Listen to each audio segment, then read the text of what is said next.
spellelyä tämä taas on? Hyvät kuuntelijat, näin leikkisellä, joskin hieman huonosti muotoilulla repliikillä tervehtii tässä toimittaja vuoristoneuvos Tuura, jonka vaatimattomassa, mutta vastaavasti pienessä toimistossa juomenut päiväkahvia. Vähäisestä, ellei lähes olemattomasta koulupohjastaan huolimatta, johtaja Tuura on onnistunut luomaan melkoisen yritysrypäleen, jota johdetaan vaimon isoilla rahoilla ja omistajan pienillä aivoilla, vai olenko nyt aivan väärässä? Onneksi löytyy aina meikäläistä tyhmempiä. Ja toimiluvan. Tämä on kuulepa yksityinen radioasema, eikä tarvitse mitään toimilupia, että sen tiedät. Just niin. Tuotahan minä arvailikin. Ei niillä mitään toimilupia ole. Sen kun töpselit irti vaan.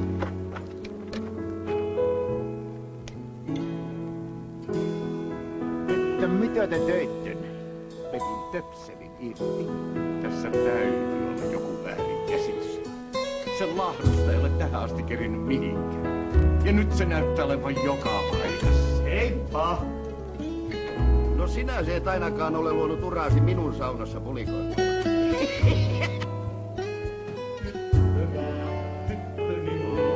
Oothan sinä minä tule jo tanssiin. Tule kulkurin tanssiin. No mikähän se meidän isiä nokavasti laulattaa? Alle. Tää oli hyvä päivä. Pani sen löysytyn ojennuksen. Eikä oteta pienet sen kunniaksi. No mikä ettei? Toivottavasti tuolla on paremmuuden hallitaan. Vaikka vähän pääsäkeisesti. Nyt ei taidakaan enää ryyppy riittää. Parasta ottaa kunnon kaatokännä. Mitä tämä nyt taas on? Yritän vaan pikkusen parannella yleissivistystä, joka tässä iän myötä on ehkä pikkusen päässyt rapistuva. Eikö olisi syytä aloittaa esiintymisasteella? Jotta arvoa voi puuttua ja se katsoo asiaa. Nimittäin tässä ei nyt ole tosiaankaan kysymys mistään helposta palikkatestistä, vaan korkeamman tietotarkastamista. Äiti, kais päänsärkkä puhuttiin. Nää Unnon yllätykset saa verisolut taas katkeita.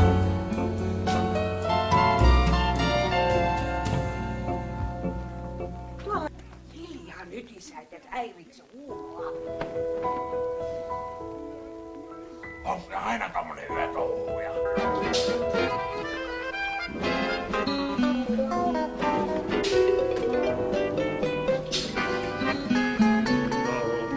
Pientä hienosäätöä se kenties vielä kaipaa, mutta muuten kokonaisuus toimii varsin moitteettomasti.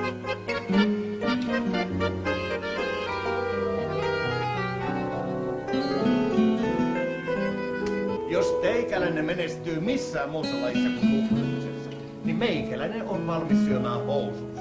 No kamalasti se on tämä appiukkanoiden tekstiilien perä. Kohta se joutuu vetonlyöntien takia syömään koko garderobinsa.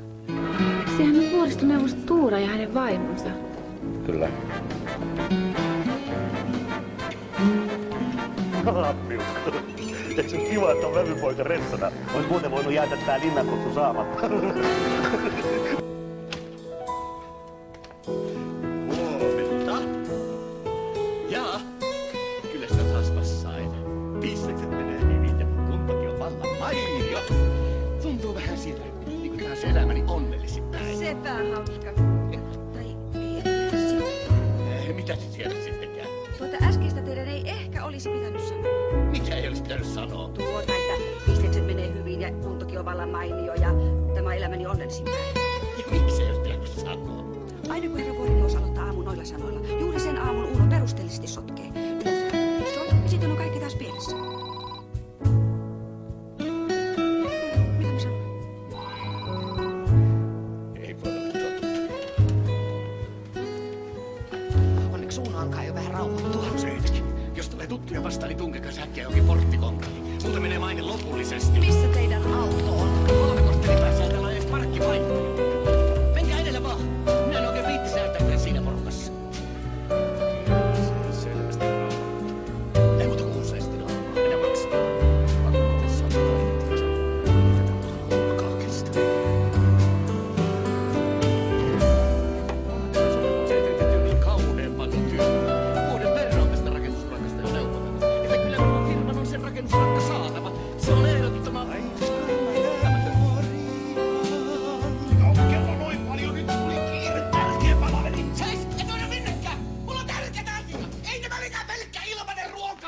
Tässä sinun rakas aviomiehesi, johtaja Uno Turhapuro, sitä niinku söi ja lähti. Niin, en ymmärrä. Mutta minä ymmärrän. Parasta aikaa se repi juuri paitaa päältä. Ja minkä takia muka? No se näyttää niille hulttiokaverille mahaansa. Ja kysyy, että oletteko te jätkät ikinä nähnyt näin tätä mahaa? Ja yhdessä vaiheessa se sujautti taskuunsa vielä 2 nakkia. Kyllä, minä näin. Sä läpit irti Unosta. Ja kun en ota. Tikka heti. Ja vain sen takia, että teillä on noin mainio vävypoika. No niin on. Ja pysyy. Just. Vai niin. Täällä se sinun pihiinukki tullaan meitä perittämään tämmöisen ökyelämään. Siitä on tehtävä loppu. Taas tekis pieni vähän lisäutta. No anna nyt Uunolle se taksiraha ja mene itse sinne kokoukseesi. Sä olet kouluttanut tyttärestä niin paljon huonosti, että sen palkka on jäänyt pieneksi. Ja tiedätkö, kuka siitä on saanut kärsiä?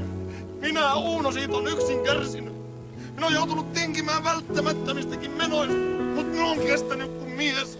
Ja mä olen kestänyt ihan sun tähtes, appiukko, että se joutuisi naurettavaa valoa huonopalkkaisen vaimoni isänä. Ja siinä sä seisot mulle nyrkit pystyssä olosuhteiden uhri edessä. Eikö sun sydäntässä ole koskaan kourastunut tieto, että huonosti hankkiva vaimo on avioliiton tuho? Olen puhunut. Jaak Hartalat. Ei kauheeta. Sain justiin hyviä asiantuntevalta taholta tietää, että ensi viikolla aikovat tehdä semmoisen uuden omaisuusverolain. Ja se uhkaa vietä meikäläisen miljoonista ainakin puolet, ellen heti siirtää niinku rahoja lapsille, niin TMS. Niinkö? Pitäisiköhän meikäläisenkin? No ehdottomasti. Minä ainakin siirrän kaikki varallisuuteni heti tänään jo vävypojalleni. Mutta minulla se on sellainen vävy, että silleen siirrä en penniäkään. No mitä? Äsken te joudutte häntä niin valtavasti, kuinka hieno mies hän on. Muistin väärin. Kamala ketkuman siellä. Sinua lukistelijaa, minkäs taas mulle teit. Minä on taas raskaan. Kyllä. Sillä se vähän taas pömpää. Ja isä? Missä on isä? Ei voi olla. Me unohdettiin isä. Niin, mutta onnettomuudessa appiukon lompakko tuli kyllä mukaan. Tuopas harmoniselta tämä teidän ja appiukon välinen kombinaatio. No, jokunen kerta tuli vähän erimielisyyttä. Vaan sen sanon suoraan, että joka kerta oli kyllä appiukko väärässä. Ja reilusti se pyyski aina anteeksi. Täh? Kun appiukko tekee jotakin Uunolle, niin aina menee miljoona. Niin, toisaalta. Minässäkin 10 voi, sattuko niin pieni nippu? No pannaan tosta toinen kaveriksi. Eikä mitään väliä, vaikka tulisi nuha, on ainakin mihin niistä. Enhän minä voi näitä ottaa. En ainakaan kaikkia. No ei sit. Ovimestari, nurmikolla on roskia, hakekaa haraavaa. Ei, kyllä ne minulle kelpaa, minä otan. Keräile. Ei kuule missään tapauksessa. Sen takia just on henkilökunta, että ne pitää paikat puhuttaa. Niin. Puhuukohan se nyt minusta? Se tämä vuoristoneuvos Tuuras on ehdottomasti eniten rikastuttanut meikäläisen elämään. Se ainakin 50 000 siihen pitää uhrata. 100 000. 500 000. Mihin se nimi tulee? Se Uuno tyri taas kaiken. Ja nyt tämä saa riittää. Enpä ole ennen ajanutkaan kaupungilla 120. Ihan vaan tullakseni pelkkää nakkia katsomaan. Isä Kiltti, tuohan on hyvä ajatus. Hyvä. Ei voi olla. Miten niin ei voi olla? No koska Uuno eksis. Täytyy päästä ministerin puheelle heti. On hätätilanne. Valitettavasti se ei nyt käy. No se on pakko käydä. Minä tulen tänne taksilla Keski-Suomesta asti pelkästään tapaamaan ministeriä. Ja taksamittari naputtaa koko ajan. Harmi paikka, mutta ministeri on nyt juuri kesälomalla. Kesämökillä. Kesämökillä? Missä se mökki sijaitsee? No sinne on melkoinen matka. Se on tämän Kitumajärven rannalla Purolassa. Ei ole totta. Sieltähän minä justi tulen. Tuli tämmönen mutka, että se ikään kuin tie kiertää siis Karnu. Ei voi olla totta. On totta. Missä se isäs on? Tuntuu menevän renki tuolle päin. Mutta jos appiukko etsii siis tätä kauppakirjaa, niin se on kyllä meikäläisellä taskussa. Pellet, en kyllä ruppu.